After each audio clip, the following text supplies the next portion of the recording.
Momentous days in Ukraine, shaken by turmoil, bloodshed and division. And passions are being fired by history, as the old maps in the British Library's collection reveal. Let's start with Crimea, now the focus and flashpoint of this crisis, threatening to loosen ties with Kiev or even return to Russian rule if the pro-Moscow Russian speakers there get their way. And here it is, a tiny peninsula in the Black Sea, just below modern Russia and modern Ukraine. But in the 18th century, it was part of the Ottoman Turkish Empire, ruled by the Khan of the Crimean Tatars. Until, as in this map, Russia's Catherine the Great annexed it and made it part of the Russian Empire. And there it stayed part of Russia until 1954, when the Soviet leader Nikita Khrushchev decided to give it to Ukraine as a gift. That didn't matter too much when it was all part of Soviet territory. But then, in 1991, the Soviet Union collapsed.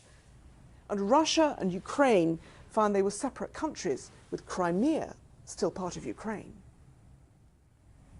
As for the main part of Ukraine, it's always been pulled two ways. The West feels tied to Europe for good reason. Take Lviv, as it's called today, in the far west of Ukraine. In 1775, it was called Limburg and was part of the Austrian Empire.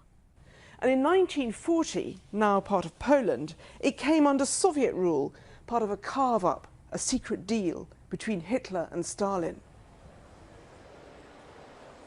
Some Ukrainian nationalists saw Stalin as a bigger enemy than Hitler.